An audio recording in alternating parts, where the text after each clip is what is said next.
اشرح لي صدري ويسر لي أمري واحلل عقدة من لساني يفقهوا قولي۔ اللہ رب العزت نے انسان کی تخلیق صرف اور صرف اپنی عبادت کے لیے بنائی۔ امام ابن تیمیہ رحمہ اللہ فرماتے ہیں پوری شریعت کا ماخذ والفاظ دیگر پوری شریعت جو ہے دو چیزوں کے اوپر محیط ہے۔ من یعبد کیف یعبد، کس کی عبادت کرنی ہے اور عبادت کیسے کرنی ہے، یعنی اللہ رب العزت کی عبادت کرنا اور عبادت کا جو طور طریقہ ہے اس کو اختیار کرنا، انسان کی پوری زندگی اسی بات کے اندر محیط ہے۔ چاہے روزمرہ کے معاملات ہوں، اگر انسان ان کو بھی رسول اللہ صلی اللہ علیہ وسلم کے طریقے کے مطابق بجا لاتا ہے تو یہ بھی عبادت کے زمرے میں آتے ہیں، یہ بھی عبادت بن جاتا ہے۔ اور عبادت کیسے کرنی ہے، وہ طور طریقہ، وہ اصول اور ضابطے جو وحی کے ذریعے ہمیں ملے۔ ایک تو یہ ہے قرآن مجید کی آیات ہیں، دوسرا رسول اللہ صلی اللہ علیہ وسلم کا طریقہ، آپ کے فرامین، یہ بھی ایک وحی ہے۔ اور اس کے مطابق انسان جو بھی کام کرتا ہے وہ سارے کے سارے عبادات کے اندر آتے ہیں، ان سب کا ثواب ملتا ہے۔ تو اللہ رب العزت نے ہمارے لیے ایمان کے طور پر جن ہستیوں کو نمونہ اور آئیڈیل بنایا وہ صحابہ کرام کی جماعت ہے۔ یعنی صحابہ انبیاء تو نہیں ہوتے تھے، لیکن انبیاء کے حواری اور ان کے ساتھی ہوتے، تو صحابہ کے بارے میں فرمایا کہ فَإِنْ آمَنُوا بِمِثْلِ مَا آمَنْتُمْ بِهِ فَقَدِ اهْتَدَوْا، نبی کے بعد اگر کسی کا ایمان اتھینٹک ہے، قابل قبول ہے، جس کے اوپر کسی قسم کے شک شبے کی گنجائش نہیں رکھی جا سکتی، وہ صحابہ کا ایمان ہے۔ فرمایا اگر تم ایمان لانا چاہتے ہو تو ایسا ایمان لے کے آؤ جیسے نبی کے صحابہ ایمان لے کر آئے۔ فقط اہتدوا، تو اس کے ساتھ کیا ہوگا کہ تم لوگ ہدایت یافتہ لوگوں میں شامل ہو جاؤ گے، اللہ کے ہاں تم کامیاب ہو جاؤ گے، کیونکہ جو نبی کا جو طریقہ تھا اس کو صحابہ نے اختیار کیا اور منوں نے اس کو اختیار کیا۔ رسول اللہ صلی اللہ علیہ وسلم نے فرمایا اللہ تعالیٰ نے جب انسانوں کو پیدا کیا تو اللہ تعالیٰ نے فنظر فی قلوب العباد، تمام انسانوں کے دلوں کے اندر جھانکا، سب سے بہترین دل اللہ تعالیٰ نے حضرت رسول اللہ صلی اللہ علیہ وسلم کے دلوں کو پایا۔ پھر انبیاء کے بعد عام انسانوں میں اللہ تعالیٰ نے دوبارہ ان کے دلوں میں جھانکا، فوجد خیر قلوب العباد، سب سے بہترین دل تمام انسانوں میں جو دل تھے وہ صحابہ کرام کے دل تھے۔ فاصطفاہ لرسالتی، اللہ تعالیٰ نے اپنے نبی کو تو اپنی آخری رسالت کے لیے چن لیا، اور جو نبی کے صحابہ تھے ان کو ان کے دلوں کی وجہ سے اللہ تعالیٰ نے ان کو نبی کے صحابی بنا دیا، ان کے حواری بنا دیا، اور ان کے ایمان کو آنے والے انسانوں کے لیے نمونہ اور آئیڈیل بنا دیا۔ یعنی آخر الزماں پیغمبر کے بعد جتنے بھی انسان ہیں ان سب کو یہ کار ہدایت فرمائی کہ اگر تم چاہتے ہو، ان کے لیے یہ کار خیر ہدایت اللہ تعالیٰ نے رہنمائی دی کہ تمہیں سب سے بہترین انسان میں نے بنا دیا۔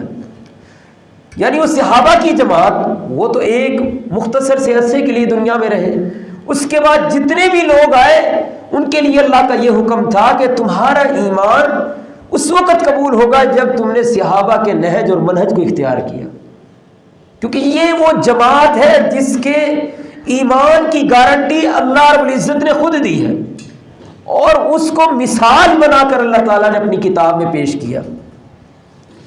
تو آج کا ہمارا موضوع ہے ہمارا طریقہ عبادت اور صحابہ۔ تو عبادت کا مفہوم میں نے آپ کے سامنے بیان کیا، اور صحابہ کرام کا کردار کیسا تھا۔ سب سے پہلے ایک مسلمان کے لیے عقیدہ توحید بہت ضروری چیز ہے۔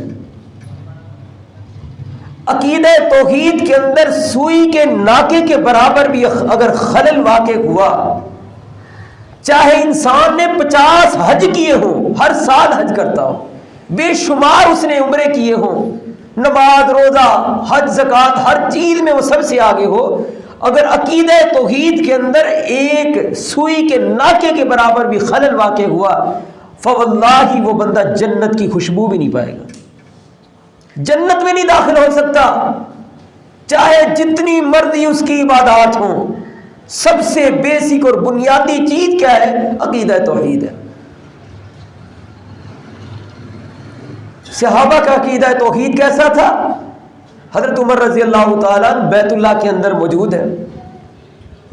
بیت اللہ کے 4 کونے ہیں، 2 کو رکن شامی کہا جاتا ہے، 2 کو رکن یمانی کہا جاتا ہے۔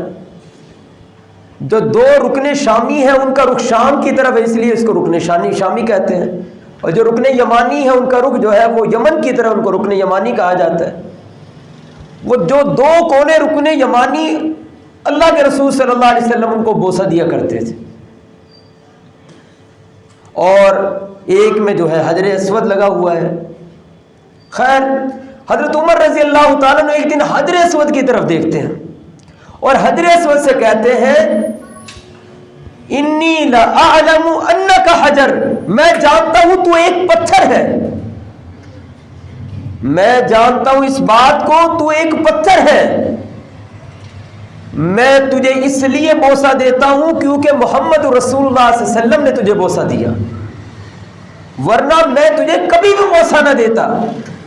اور یہ حجر اسود وہ حجر اسود ہے، رسول اللہ صلی اللہ علیہ وسلم نے فرمایا قیامت کا دن ہوگا، اللہ تعالیٰ اس حجر اسود کو 2 آنکھیں دیں گے، اس حجر اسود کو 2 آنکھیں دی جائیں گی، اور یہ کلام کرے گا، اور یہ قیامت کے دن گواہی دے گا، اللہ اس فلاں بندے نے مجھے بوسہ دیا تھا، اور یہ اس چیز کا مالک تھا، اس کیفیت کے اندر یہ آیا تھا، اللہ میں اس کی گواہی دیتا ہوں، اللہ تعالیٰ اس کی شفاعت کو قبول فرمائے۔ لیکن فرمایا کہ تو ایک پتھر ہے، اگر اللہ کے رسول نے تجھے بوسہ نہ دیا ہوتا تو میں کبھی تجھے بوسہ نہ دیتا، لا ينفعک ولا یضرک، اور ایک پتھر حجر اسود یاد رکھنا، نہ تو کسی کو فائدہ پہنچا سکتا ہے نہ تو کسی کو نقصان پہنچا سکتا ہے۔ یہ عقیدہ توحید صحابہ کا تھا۔ تشتر ایک علاقہ تھا، صحابہ کرام نے اس کو فتح کیا۔ امیر المومنین حضرت عمر بن خطاب کے دور کے اندر ابو موسیٰ اشعری رضی اللہ تعالیٰ اسی قافلے کے اندر موجود تھے۔ وہاں پر کچھ لوگوں کو دیکھا کہ وہاں پر ایک جو ہے وہ تابوت پڑا ہوا تھا، اس کے اندر ایک لاش تھی، اس کے پاس جو ہے ایک کتاب رکھی ہوئی تھی۔ ان لوگوں کو جب کبھی بارش کی ضرورت پڑتی تو اس لاش کو جو ہے اس سے باہر نکالتے اور پھر دعا کرتے بارش کے لیے، اس طرح سے وہ بارش برس جاتی یا کچھ وقت لگتا ان کے اوپر بارش کا نزول ہو جاتا۔ ابو موسیٰ اشعری رضی اللہ تعالیٰ وہ کتاب جو ادھر پڑی ہوئی تھی اس کو امیر المومنین سیدنا عمر بن خطاب کے پاس بھیجا۔ وہ کتاب جب آئی تو حضرت امیر المومنین نے اس کتاب کا ترجمہ کعب بن مالک سے کروایا، تو اس کے اندر پتہ چلا کہ یہ وہ کتاب ہے جو حضرت دانیال علیہ السلام کے بارے میں ہے، اور یہ جو لاش، یہ جو میت ہے، لاش ہے، یہ حضرت دانیال علیہ السلام کی ہے۔ اور دانیال علیہ السلام اللہ کے پیغمبر تھے جو حضرت عیسیٰ علیہ السلام سے پہلے جن کا نزول ہوا تھا، اور انہوں نے حضرت عیسیٰ علیہ السلام کے بارے میں خوشخبری دی تھی، بتلایا تھا، اور اللہ کے رسول صلی اللہ علیہ وسلم کے بارے میں بھی پیشین گوئی کی تھی۔ امیر المومنین عمر بن خطاب رضی اللہ تعالیٰ نے خط لکھا، ابو موسیٰ اشعری سے کہا ایسا کرو دن کے اجالے کے اندر قبریں کھودو جتنی کھود سکتے ہو، مسلسل قبریں کھودو، رات کی تاریکی میں ان قبروں میں سے کسی ایک قبر کے اندر حضرت دانیال علیہ السلام کو دفن کر دو، تاکہ لوگ کہیں ان جو ہے اس قبر کی پوجا پاٹ کرنی شروع نہ کر دیں۔ خیر انہوں نے قبریں کھودی، سارا دن لگا کے 13 قبریں وہ کھود پائے۔ جیسے ہی رات کا وقت شروع ہوا انہوں نے اس لاش کو کسی ایک قبر کے اندر ڈال دیا اور دفن کر دیا۔ حضرت امیر المومنین کو خطرہ اور خدشہ تھا کہیں پر یہ لوگ اس قبر کی عبادت شروع نہ کر دیں، اور لوگ جو ہے وہ شش و پنج کا شکار ہو گئے، پتہ نہیں کون سی قبر ہے، اور آہستہ آہستہ وہاں پر لوگوں نے اس تصور کو جو ہے اپنے دلوں سے خیال کو نکال دیا۔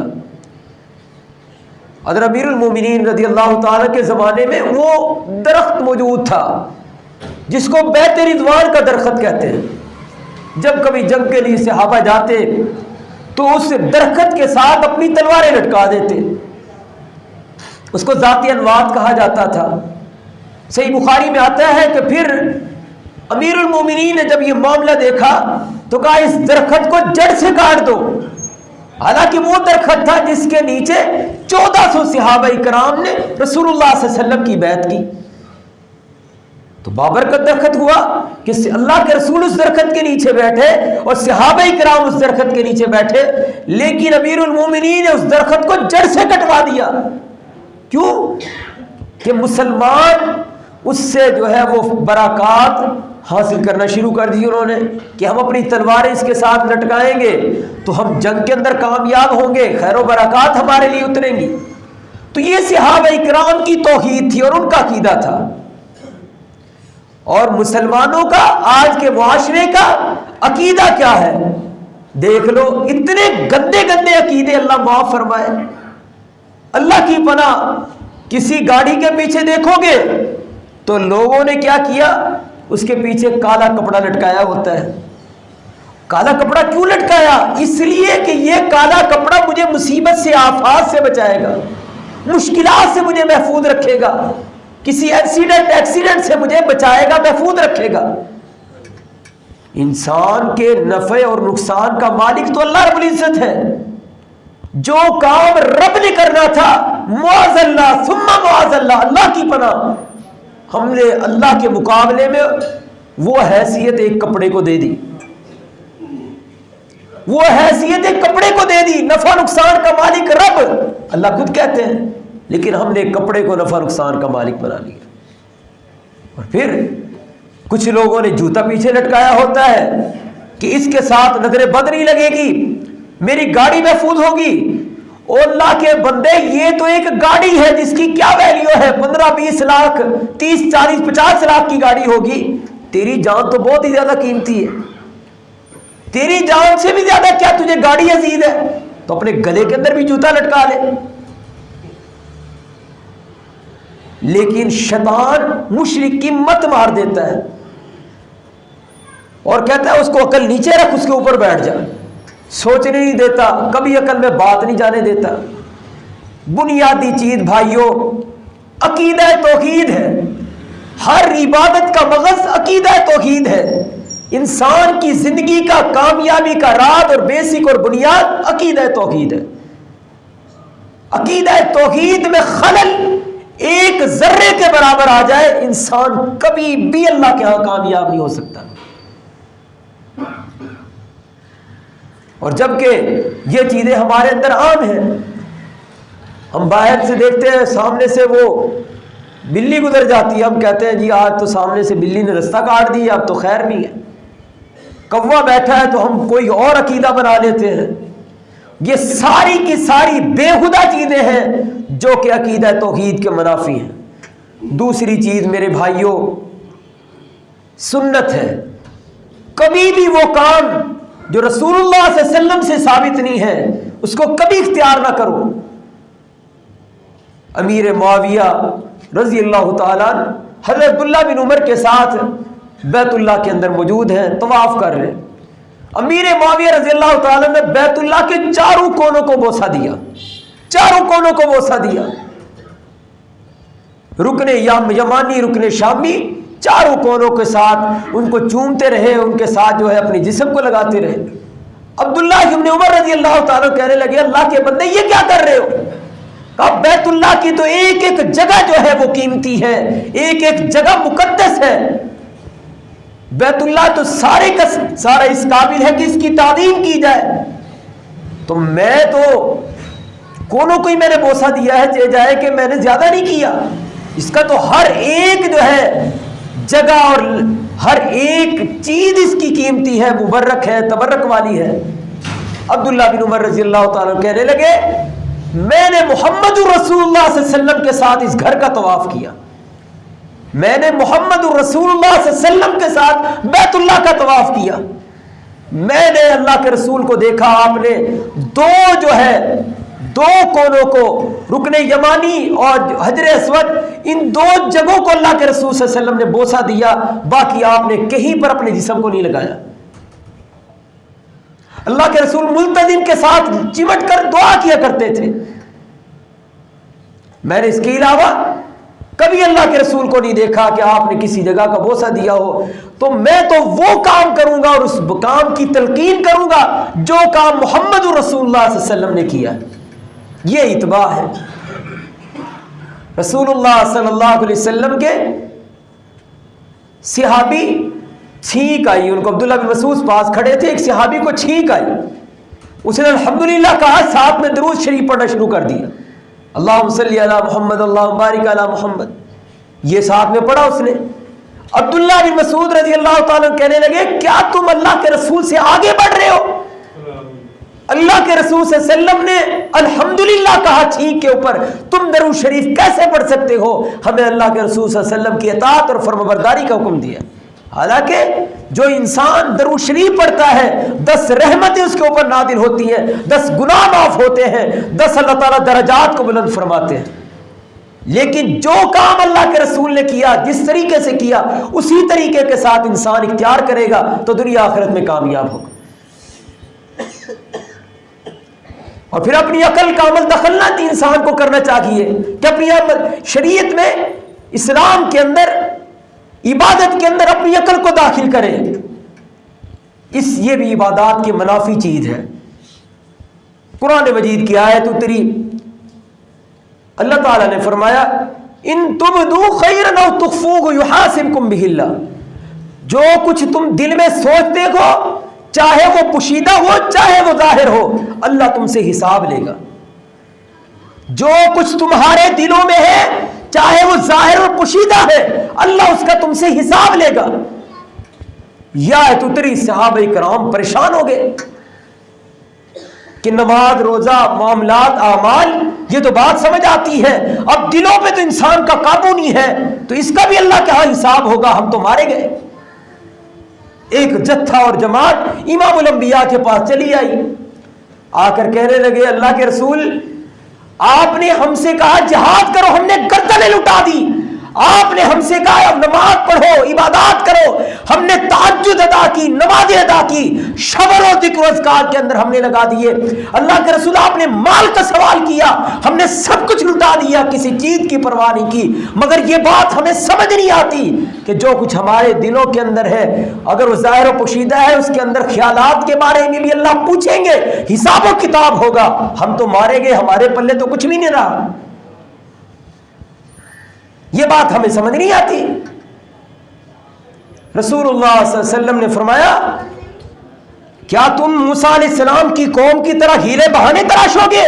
سمعنا واطعنا، میری امت کا جو سب سے بنیادی اور بیسک فرق ہے کہ میری امت کے لوگ وہ سن کر اطاعت کرتے ہیں، اللہ نے جیسا کہہ دیا وہ پوری کوشش کرتے ہیں اس کے اوپر فرما برداری بجا لانے کی۔ سمعنا واسعینا، یہ تو یہودیوں کا کام تھا، وہ کیا کرتے تھے جب اللہ تعالیٰ کی طرف سے کوئی اعلان دیا جاتا وہ سے کہتے ہم نے سنا اور نافرمانی کی۔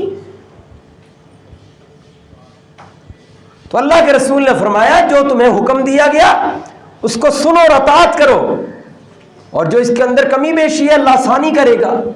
یہ آیت اتری، صحابہ نے کہا ہم نے سنا، ہم نے اطاعت کی، جو رب نے کہہ دیا سمجھ آئے نہ آئے، ہمارا دل و دماغ مانے یا نہ مانے، ہم اس کی اطاعت اور فرما برداری کریں گے۔ صحابہ نے یہ کہا، رب نے قرآن اتار دیا، لا یکلف اللہ نفسا الا وسعها۔ اللہ تعالیٰ بندے کو اسی چیز کا مکلف ٹھہراتے ہیں جتنی اس کے اندر طاقت ہو۔ تو صحابہ کرام کا منہج ہمیں یہ بتلاتا ہے کہ کبھی شریعت کے اندر، عبادات کے اندر اپنی عقل کو داخل نہ کرو۔ اللہ کی طرف سے وہی جو بھی ہو، قرآن کی صورت میں، اللہ کے رسول پیارے پیغمبر علیہ السلام کی صورت کے اندر کوئی بھی وحی ہو، کوئی بھی قسم ہو وحی کی، فوری طور پر اس کو منو ان تسلیم کرنا چاہیے۔ اور جو تیسرا پہلو اور آخری بات وہ یہ ہے صحابہ کرام کا طریقہ عبادت۔ رسول اللہ صلی اللہ علیہ وسلم مکہ سے چلے، مدینہ سے چلے جہاد کا قافلہ لے کر، آپ نے مکہ فتح کیا، آپ نے حنین کی طرف چلے گئے، اتنا لمبا چوڑا سفر، غزوہ احزاب لڑا آپ نے، غزوہ احزاب آپ نے جب لڑا، ایک سفر کے اندر 2 غزوے آپ نے لڑے، اور پھر اس پریشانی کے عالم کے اندر صحابہ تھکے ہوئے تھے، اللہ کے رسول نے اچانک کہہ دیا اب ہم نے طائف کی طرف جانا ہے، مکہ فتح ہوا، حنین کی طرف گئے، آپ نے کہا طائف کی طرف جانا ہے۔ صحابہ اکرام تھکے ہوئے تھے، لیکن اللہ کے رسول نے آواز دی، سارے صحابہ نکل آئے۔ یہ ہے اطاعت اور فرما برداری، یہ ہے عبادت، جہاد ایک عبادت کا نام ہے۔ فوری طور پر صحابہ نکلے۔ پھر جب آپ غزوہ احزاب کا موقع تھا، صحابہ کرام نے پیٹوں کے اوپر پتھر باندھ کر خندق کو کھودا۔ اللہ کے رسول صلی اللہ علیہ وسلم غزوہ احزاب سے فارغ ہوئے تو ابھی آپ فارغ ہو کر اپنے گھر میں تھے، ابھی پانی آپ نے اپنے ہاتھوں پہ لیا تھا اور چہرے کی طرف لگا رہے تھے۔ آپ ام ہانی کہتی ہے میں نے اللہ کے رسول کو دیکھا، آپ کے چہرے کو دیکھ کر پہچانا نہیں جاتا تھا کہ آپ محمد رسول اللہ صلی اللہ علیہ وسلم ہیں، اس قدر مٹی کی لہریں تو تہیں آپ کے چہرے کے اوپر جمی ہوئی تھی۔ جبریل آئے، آ کر کہنے لگے ابھی تک ہم نے جو ہے اپنے ہتھیاروں کو، اسلحے کو نہیں اتارا، اور اللہ کے رسول آپ اپنے چہرے کو دھو رہے ہیں۔ رسول اللہ صلی اللہ علیہ وسلم نے صحابہ کو بھیج دیا تھا، صحابہ اپنے گھروں میں جا چکے تھے، آپ نے ایک آواز دی میرے صحابہ نکلو اپنے گھروں کے اندر سے۔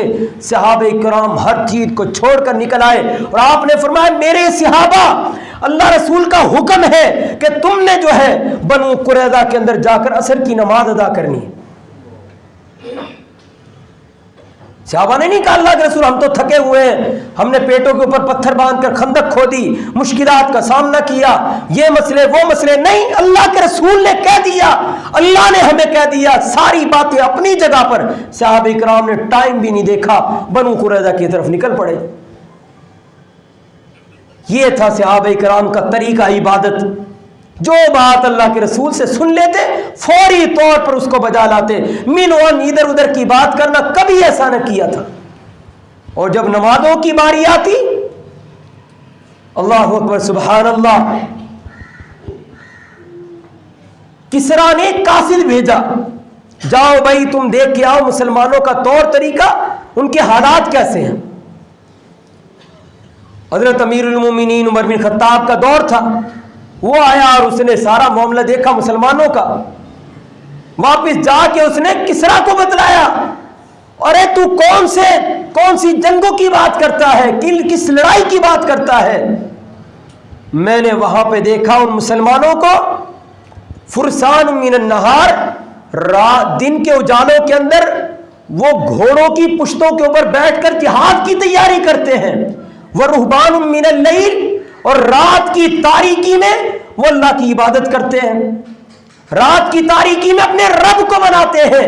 دن کے اجالوں کے اندر ان کی حالت اور کیفیت یہ ہے، دن کے اجالوں کے اندر وہ اللہ رب العزت کے رستے میں جہاد کرنے کے لیے تیاری کرتے ہیں، اللہ کے دین کو سر بلند کرنے کے لیے تگ و دود کرتے ہیں، اسٹرگل کرتے ہیں۔ تو تم کیا اس کے ساتھ لڑائی کرو گے؟ بارکیف یہ مسلمانوں کے طور طریقے تھے۔ عباد بن بشر اور اسی طرح عمار بن یاسر، یہ 2 صحابی تھے، کسی جنگ میں گئے، طے ہوا کہ پہلی رات عباد جو ہے وہ پہرا دے گا، دوسری رات جو ہے عمار یہ پہرا دیں گے۔ بعد جو ہے وہ پہرا دینے کے لیے کھڑے ہوئے، عمار سوئے ہوئے تھے، دشمن نے دیکھا کہ کوئی سایہ نظر آ رہا ہے، تو رات کی تاریکی میں انہوں نے نماز شروع کی، تہجد کی نماز پڑھنا شروع کی۔ دشمن نے ایک تیر پھینکا، بعد کے سینے کے اندر آ کر لگا، نماز کے اندر ہی اسی تیر کو باہر نکال دیا، اور پھر دوسرا تیر دشمن کی طرف سے پھینکا گیا، اس کو بھی ہاتھ کے ساتھ باہر نکال دیا۔ کئی تیر، درجنوں تیر آ کر جسم کے اندر پیوست ہو گئے، لیکن عباد نے جو ہے وہ اپنی نماز کو نہیں چھوڑا، نماز کو جاری و ساری رکھا۔ جب خون بکثرت گرا تو اس خون کی گرمائش کی وجہ سے عمار کھڑے ہو گئے، انہوں نے سلام پھیرا، ان سے پوچھا اللہ کے بندے تو مجھے کھڑا کر دیتا، کہا میں سورہ کاف کی تلاوت کر رہا تھا، مجھے اس قدر سرور آ رہا تھا اللہ کی کتاب سے، قرآن مجید کی تلاوت سے، مجھے پتہ ہی نہیں چلا کہ یہ تیر لگ بھی رہے کہ نہیں لگ رہے، ان کی تکلیف کا مجھے احساس ہی نہیں ہوا۔ یہ مسلمانوں کا، صحابہ کا طریقہ عبادت ہوا کرتا تھا۔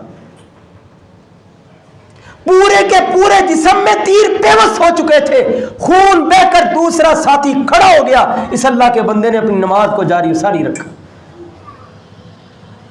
صحابہ کرام کا یہ طریقہ عبادت ہوا کرتا تھا۔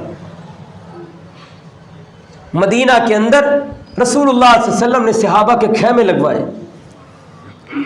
یہ شرعی صحابہ تھے، ان کے خیمے لگے ہوئے تھے مسجد نبوی کے قریب قریب۔ آپ نے فرمایا میں دن کے اجالوں میں نہیں سمجھ سکتا، مجھے نہیں پتہ چلتا دن کے اجالے کے اندر یہ کس کا خیمہ ہے، یہ کس کا خیمہ ہے، مجھے نہیں پتہ اس بات کا، لیکن جب رات کی تاریکی ہوتی ہے میں محمد امام الانبیاء علیہ الصلوۃ والتسلیم صلی اللہ علیہ وسلم رات کی تاریکی میں اندازہ لگا لیتا ہوں یہ فلاں صحابی کا خیمہ، یہ فلاں صحابی کا خیمہ۔ اندازہ کریں کس بات سے اللہ کے رسول اندازہ لگاتے ہوں گے۔ رات کو اللہ کے رسول اپنے گھر سے نکلتے، مدینے کے اندر پھرا کرتے، پہرا دیا کرتے تھے اللہ کے رسول صلی اللہ علیہ وسلم، اور اللہ کے رسول کو خیموں سے رات کو صحابہ کرام کی نماز میں رونے کی آواز آیا کرتی تھی، اس رونے کی وجہ سے اللہ کے رسول یہ اندازہ لگا لیتے یہ فلاں صحابی کا خیمہ جو اللہ کے سامنے قرات قرآن کرتے ہوئے رو رہا ہے۔ کیا میری بھی آج تک آنکھوں سے آنسو نکلے؟ مجھے 60 سال ہو گئے نماز پڑھتے ہوئے، عبادت بجا لاتے ہوئے، 60 سالوں کے اندر کبھی میں نے قرات قرآن کی ہو میری آنکھوں سے آنسو نکلے ہوں؟ میں 70 سال کا بوڑھا ہو گیا، 70 سال میں میری آنکھوں سے آنسو نکلے رب کے خوف کی وجہ سے، اللہ رب العزت کے ڈر کی وجہ سے، جہنم کے خوف کی وجہ سے، قیامت کی ہولناکیوں کی وجہ سے۔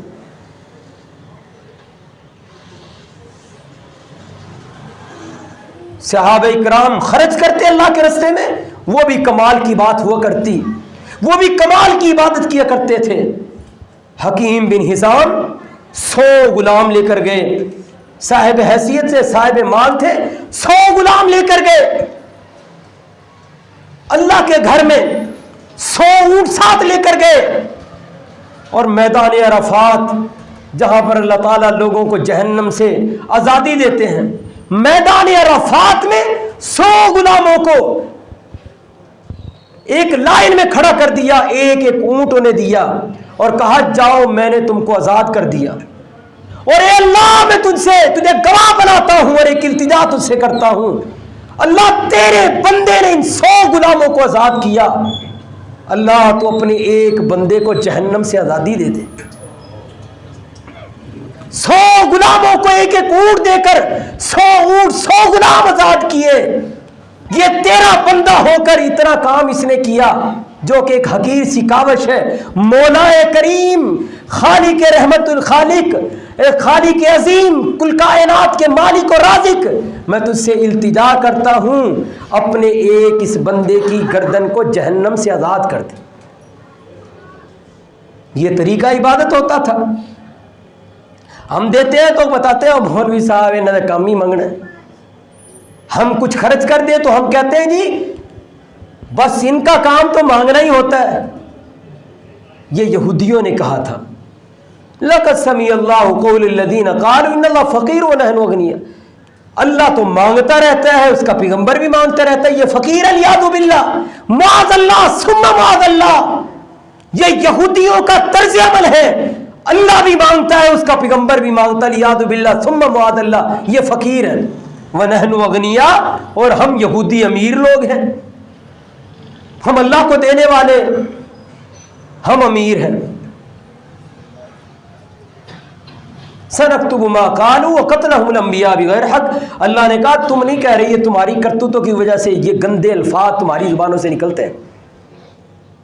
جو انسان اللہ کے راستے میں نہیں خرچ کر سکتا، نہیں دے سکتا، نہ دے۔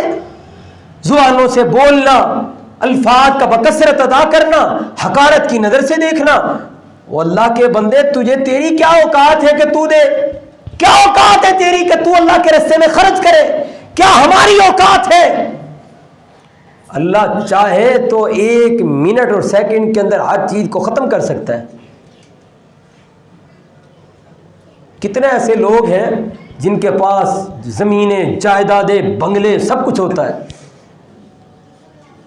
لیکن کینسر کی بیماری میں، یہ بحریہ ٹاؤن کا ایک آدمی تھا، اس کو بیماری آئی، اس کے بیٹے باہر ہوتے تھے، باہر کی زمینیں، جائیدادیں بک گئی، پاکستان سے سب کچھ بک گیا، بندہ پھر بھی نہیں بچا، پھر بھی مر گیا، کینسر ہوا تھا اسے۔ تو یہ میرے بھائی جو کچھ ہمارے پاس ہے ہمارا نہیں ہے، یہ اللہ کا ہے، بس اللہ تعالیٰ نے اس کو بھی ہمارے لیے آزمائش بنایا ہے کہ ہم کیا کرتے ہیں اس کے ساتھ۔ تو بہر کیف میرے بھائیوں، قصہ مختصر، صحابہ کرام کا منہج اپنائیں، ترجیح آخرت رکھیں، مال اللہ نے آپ کو دیا ہے استعمال کریں، ترجیح آخرت کو بنائیں۔ عقیدہ توحید بیسک اور بنیادی چیز ہے، اور دوسری بات سنت رسول سے کبھی پیچھے نہ ہٹیں۔ آپ کا ایک ایک کام سنت کے مطابق ہونا چاہیے، آپ کا ایک ایک طرز عمل سنت کے مطابق ہونا چاہیے، اس کے ساتھ آپ کی آخرت بن جائے گی، عاقبت بن جائے گی، دنیا میں اللہ تعالیٰ آپ کے دلوں کو مطمئن کر دے گا، سکون اطمینان کے ساتھ آپ زندگی بسر کرنے والے بن جائیں گے۔ الہ العالمین ہمیں عمل کرنے کی توفیق عطا فرمائے۔ وقول قولی ھذا وما علی البلاغ۔ اشرح لي صدري ويسر لي أمري واحلل عقدة من لساني يفقه قولي